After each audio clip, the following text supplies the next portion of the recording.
जिजीविषा को आदर और विश्वास से देख रहा है। भारत की अविश्वसनीय, अतुलनीय यात्रा आज हर किसी के लिए प्रेरणा का केंद्र बन चुकी है। लेकिन मेरे प्यारे देशवासियों, हमें कुछ बातों को कभी भी भूलना नहीं है, उसको सदा सर्वदा याद भी रखना है। मैं आज राष्ट्रीय एकता दिवस पर प्रत्येक देशवासी से इस बारे में मेरे मन के भाव आज उनके सामने मैं प्रकट करना चाहता हूं। आज पूरी दुनिया में उथल पुथल मची हुई है। कोरोना के बाद से कई देशों की अर्थव्यवस्था की हालत चरमरा गई है, बहुत खराब है। बहुत सारे देश 30-40 सालों की सबसे ज्यादा महंगाई से आज जूझ रहे हैं। उन देशों में बेरोजगारी लगातार बढ़ रही है। ऐसी परिस्थिति में भी भारत दुनिया में अपना परचम लहरा रहा है। हम एक के बाद एक चुनौतियों को पार करते हुए लगातार आगे बढ़ रहे हैं। हमने नए रिकॉर्ड बनाए हैं, हमने नए पैमाने भी बनाए हैं। पिछले 9 साल में देश जिन नीतियों और निर्णयों के साथ आगे बढ़ा है, उसका प्रभाव भी आज जीवन के हर क्षेत्र में देख रहे हैं। भारत में गरीबी कम हो रही है। 5 वर्ष में 13.5 करोड़ से ज्यादा लोग गरीबी से बाहर आए हैं। हमें विश्वास मिला है कि हम देश से गरीबी को खत्म कर सकते हैं और हमें इसी दिशा में निरंतर आगे बढ़ते ही रहना है। और इसलिए प्रत्येक भारतवासी के लिए ये समय बहुत महत्वपूर्ण है। किसी को भी ऐसा कोई काम नहीं करना है जिससे देश की स्थिरता पर आंच आए। हमारे कदम भटकने से हम लक्ष्य से भी भटक जाएंगे। जिस परिश्रम से 140 करोड़ भारतीय देश को विकास के पथ पर लेकर आए हैं, वो कभी भी व्यर्थ नहीं होना चाहिए। हमें भविष्य को ध्यान में रखना है और अपने संकल्पों पर डटे रहना है। मेरे देशवासियों, देश के पहले गृह मंत्री होने के नाते सरदार पटेल देश की आंतरिक सुरक्षा को लेकर बहुत सख्त रहते थे। लोह पुरुष थे ना। पिछले 9 वर्षों से देश की आंतरिक सुरक्षा को कई मोर्चों से चुनौती मिलती रही है, लेकिन हमारे सुरक्षा बलों की दिन रात की मेहनत भी और उसकी वजह से देश के दुश्मन अपने मंसूबों में पहले की तरह कामयाब नहीं हो पा रहे हैं। लोग अब भी उस दौर को नहीं भूले हैं जब भीड़ भरी जगहों पर जाने से पहले मन शंका से भर जाता था। त्योहारों की भीड़, बाजार, पब्लिक प्लेस और जो भी आर्थिक गतिविधियों के केंद्र होते थे, उन्हें निशाना बनाकर देश के विकास को रोकने की साजिश होती थी। लोगों ने ब्लास्ट के बाद की तबाही देखी है, बम के धमाकों से हुई बर्बादी देखी है। उसके बाद जांच के नाम पर उस समय की सरकारों की सुस्ती भी देखी है।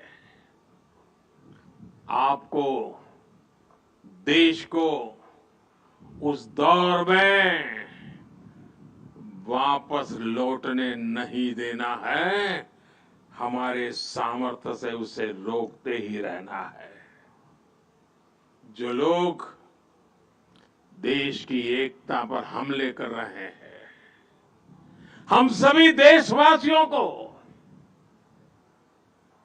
उन्हें जानना है, पहचानना है, समझना है और उनसे सतर्क भी रहना है। साथियों, देश की एकता के रास्ते में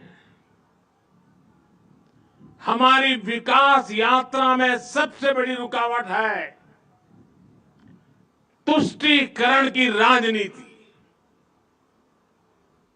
भारत के बीते कई दशक साक्षी हैं कि तुष्टीकरण करने वालों को आतंकवाद, उसकी भयानकता, उसकी विकरालता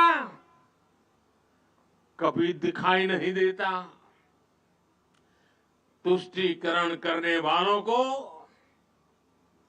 मानवता के दुश्मनों के साथ खड़े होने में संकोच नहीं हो रहा है।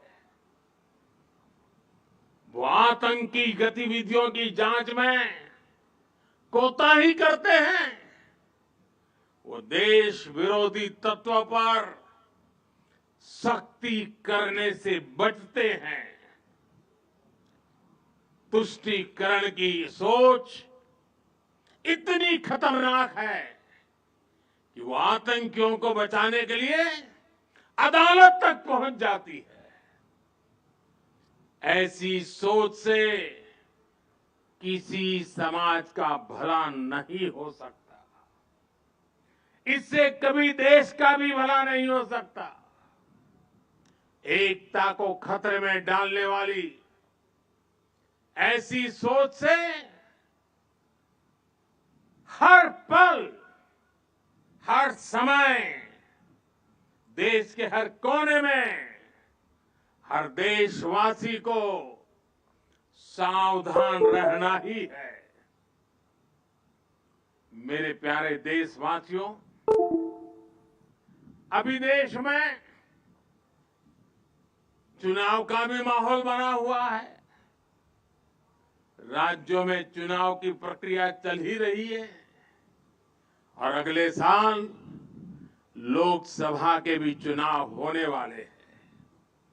आपने देखा होगा कि देश में एक बहुत बड़ा पॉलिटिकल धड़ा ऐसा है जिसे सकारात्मक राजनीति का कोई तरीका नहीं दिख रहा। दुर्भाग्य से ये पॉलिटिकल धड़ा ऐसे ऐसे हथकंडों को अपना रहा है जो समाज और देश के खिलाफ है। ये धड़ा अपने स्वार्थ के लिए देश की एकता अगर टूटती भी है तो उनके लिए उनका स्वार्थ सर्वोपरि है। इसलिए इन चुनौतियों के बीच आप मेरे देशवासी, जनता जनार्दन, आपकी भूमिका बहुत महत्वपूर्ण हो गई है। ये लोग देश की एकजुटता पर चोट करके अपना राजनीतिक हित साधना चाहते हैं। देश इनसे सतर्क रहेगा तभी विकास के अपने लक्ष्यों को प्राप्त कर पाएगा। हमें विकसित भारत का लक्ष्य हासिल करने के लिए देश की एकता बनाए रखने का प्रयास है। एक पल भी छोड़ना नहीं है, एक कदम भी पीछे रहना नहीं है। हमें निरंतर एकता के मंत्रों को जीना है।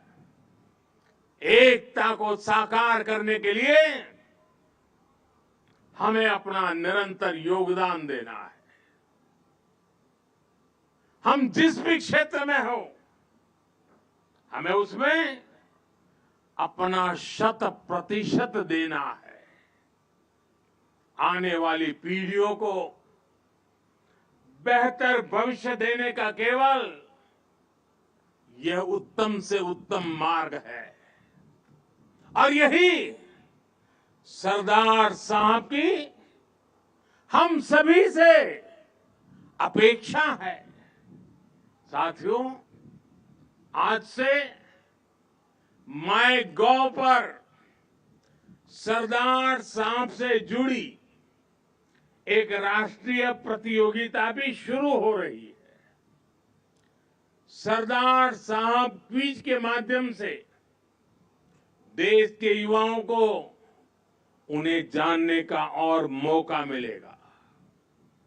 मेरे परिवारजनों, आज का भारत नया भारत है।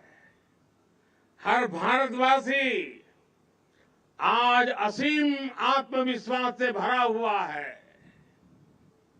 हमें सुनिश्चित करना है कि आत्मविश्वास बना भी रहे और देश बढ़ता भी रहे। ये भाव बना रहे, ये भव्यता बनी रहे। इसी के साथ मैं एक बार फिर आदरणीय सरदार पटेल को 140 करोड़ देशवासियों की तरफ से विनम्र श्रद्धांजलि देता हूं। हम सब राष्ट्रीय एकता के इस राष्ट्र उत्सव को पूरे उत्साह से मनाएं। जीवन में एकता के मंत्र को जीने की आदत बनाएं। जीवन को हर पल एकता के लिए समर्पित करते रहे। इसी कामना के साथ एक बार फिर आप सभी को ढेर सारी बधाई। भारत माता की, भारत माता की, भारत माता की। बहुत बहुत धन्यवाद। धन्यवाद माननीय प्रधानमंत्री महोदय।